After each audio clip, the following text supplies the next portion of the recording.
You're listening to Ask the Expert on Sprott Money News. Well, greetings once again from Sprott Money News at sprottmoney.com. It is May 2020, and it's time for your Ask the Expert segment. I'm your host, Craig Hemke, and joining us this month is Mickey Fulp. Many of you are familiar with Mickey. He's known as the mercenary geologist. You can find his work at goldgeologist.com. You can follow him on Twitter at mercenarygeo. You can find him there. Great follow on Twitter. And he obviously has a great free newsletter that you can receive by email. He's a mining analyst, a popular speaker, a writer, and always great to pick his brain a little bit. Mickey, thank you for spending some time with us here at Sprott Money. Hey, Craig. Thanks for having me once again. Always fun to visit with you, Mickey. You know, it has been such an interesting time, obviously, in the last couple of months. For a while, Sprott Money was shut down, considered to be non-essential up there in Toronto, but we are back in business. And supply lines are finally starting to reopen, and gold and silver prices obviously are climbing fast. So SprottMoney.com is open again, finally, although there are still shipping delays in place.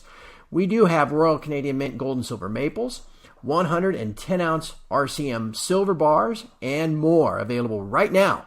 So please visit SprottMoney.com or, of course, call us at 888-861-0775. Mickey, we have been collecting questions for you all month. I thought, too, since I've got you here and you are an equity analyst, I'd lay on you some of the names that come in for Eric every week as well. So I've got a number of questions for you. If you're ready, should we just dive right in? Let's do it. All right, the first question is kind of something that Eric and I don't talk about much, and so this is a great one for you. We're seeing a rally again in some of the rare earth companies. Equities in U.S. and Canada start to pick up, show a little life. Is this the start of rare earth mania 2.0? In a word, no. It's much different this time. The focus outside of China has gone into production, not mining, because we've realized that there are very few mining or exploration plays. We did that back in the 2009 to 2012. Most of those projects have failed. Two big ones came into production, Mountain Pass, now owned by MP Materials, in southeastern California, and Linus in Western Australia. They have supplied the majority of rare earths outside of China. So the focus now is on processing, getting supply chains built outside of, say, the mines to magnet supply chain. So now we've got the mines. We've got a couple other small mines, one in Africa, which have now reduced the world's dependence on China for rare earths from something like 99% in 2009 to less than 60% now. So really the focus should be on companies that have processing plants in progress, separation techniques in progress in North America, and that is happening as we speak with monazite deposits that are left over from heavy mineral sands operations in the southeast U.S. Monazite is one of the three minerals that is easily cracked for rare earths.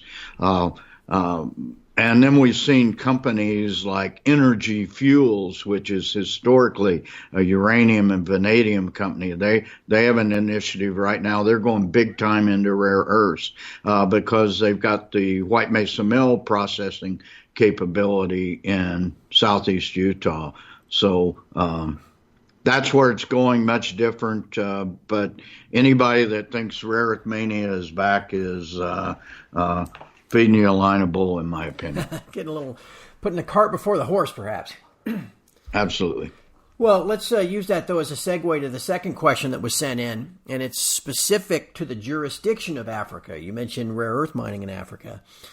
This question is wondering about mines and mining operations in Africa. What is your view of the political risks, the geological potential down there as a jurisdiction? Well, certainly great potential for gold deposits in sub-Saharan Africa, especially western sub-Saharan Africa. But for me, Africa is off limits because of inherent geopolitical risk. You don't know which country or company is going to blow up next. And so personally, I have never speculated in a junior stock that had a focus in Africa. Yeah. You know, I got to tell you, Eric talks about that too. I mean, there's so many opportunities in places like Canada and the U.S. where you know a little bit more about the rule of law. Absolutely. Mineral tenure and the rule of law. Yeah. That's so as segueing into that idea, I have really pulled in my horns outside of the Americas over the last few years because I got burned in various parts of the world that I thought were, for the most part, safe geopolitical jurisdiction. About 90% of my focus, or even more now, is in the Americas. You know, I even got burned a couple of times in Scandinavia, and Finland and Sweden, which are thought to be very pro-mining jurisdictions. Yeah, happens. All right, from here, we're going to focus more on individual names, Mickey. I think before I ask you more questions, though, I failed at the beginning to ask you about your service. So this would be a good time for you to describe what you do and how people can get the free email newsletter you have, and then we'll get to some of these names. Yeah, so I write about a variety of things, macroeconomics, libertarianism, commodities analyst, analysis, ratios, correlation coefficients, all this sort of stuff involving markets and commodities. But I also write about specific companies. I run a sponsor model, which allows my newsletter to be free. And to get my stock picks, you need to be a free email subscriber. So just go to my website, mercenarygeologist.com. Right below my mugshot, there's a banner that says click here for free subscription. You give us a name, you can fake your name, you give us an email address. That's got to be a working email address. And then you'll get my stock picks. You'll get something from me every Sunday that outlines everything I put on the website that week. We are very busy. We'll have over 200 pieces of content go up on our website this year. And then you'll get my so-called mercenary alerts, which are the stock picks, and you get them the minute they're published. Get a lot of interest in the sector for the obvious reasons growing through this year. People, I mean, I can't emphasize this enough. I do this at my site all the time. You don't want to be out there flying blind. You need objective, fair-minded analysis. Free obviously means you're about as objective as you're going to be. And so and I have skin in the game, too. Right, so right. Any companies that I cover, and I do not recommend, I'm certified a financial advisor. I basically tell people what I'm doing in a market with specific companies and realize that I'm operating in my best interest. And because I'm a shareholder and I pick these stocks because I think they're going to go up. And for the most part, we've been very successful in bull and bear markets. Again, at mercenarygeologist.com or goldgeologist.com, you'll find a place to sign up. Mickey, let's now catapult forward toward question number 3 with all of that in mind. This person wanted to know what your view is on royalty companies and if you have a favorite play or two in the segment right now and why. Yeah, so royalty companies are protected because they have little risk other than the fact that they pay money for the royalties, but especially when in gold and silver and metal prices are high, they do quite well because they get what's called net smelter return. They've done quite well. They have been the shining star of the gold and silver precious metal space since things turned in 2003. And for good reason, because they are low-risk companies. My favorite stock there is one we picked at 9 cents in February of 2018, so a little bit more than 2 years ago. It closed yesterday at $1.15, so that's what, 11, 12 bagger, 13 bagger, and people will know they're familiar with Sprott. It's one of Eric Sprott's favorite companies. Eric is a significant shareholder. He's a reporting issuer, a control person of illegal royalties, and he continues to do deals and put money into the company. And although it's moved up significantly over the last year and a half or so, we think it has more room to grow. That's fantastic. Now, I no longer cover the company, but I do maintain the majority of my position I started with and added to, and I'm not selling at everything at $1.15. You know, I could take my money out right now and generate a 12 bagger on the remainder of my stock, but I choose to play it for the upside. You mentioned how consistent they can be in growing earnings. I'm sure Franco-Nevada has probably gotten so large that so many people don't look at it anymore. But that's a great example of a stock that just keeps rising, it seems, year after year. Yeah, and the royalty companies have outperformed all other sectors in the gold space since 2000. Well, with that in mind, let me ask you about some gold companies. I want to first ask you some of the names that come in for Eric every week that either he didn't have an opinion on or we don't have time to get to. And then I'll ask you maybe for some of your favorite names. In particular, let's start with gold. Do you know anything about, let's start with Skeena? Yeah, I know Skeena pretty well in the so-called Golden Triangle of Northwest BC. They have the past producing SK Creek mine, and they're still, although that was one of the best performing mines and shut down with phenomenal returns to shareholders more than a decade ago. There's additional ore, and Skeena's drilling it out, and they've done quite well with quite a lot of success. The issue there is it is in a very remote, harsh, glacier-ridden part of the world, so infrastructure costs and production costs are high, but SK Creek remains one of the best mineral deposits on the planet. How about Corvus Gold or Pure Gold? Well, I'll take Corvus Gold. That's in the Bullfrog District of southeast Nevada, run by a friend of mine. I've known him for a long time, Jeff Pontius. They have a nice discovery there. I don't know exactly what stage they are in right now, but it looks like to me a mine in the making at some point. All right. And any other, I guess, gold stocks in that category that you favor at this point or have piqued your interest? Well, I like Nevada, so things in Nevada generally pique my interest.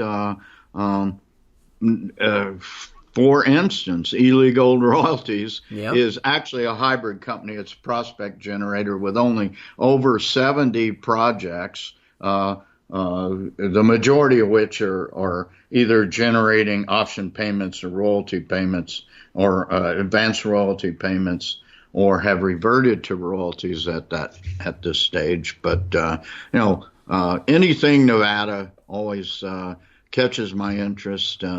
I'll probably decline to add other names at this point because I generally, I'm researching right now, and I've got some targets, and if things come to pass, my subscribers will hear about them. Yep. Just sign up for that email, and you'll hear about it first. Let's turn to silver. We had a number of people asking for your thoughts on silver and favorite silver plays. Some of the names that have come in for Eric that we haven't been able to touch on. include, Discovery Metals and Great Panther, and I know those aren't ones that you follow either, but I know you do have some thoughts on Silvercrest.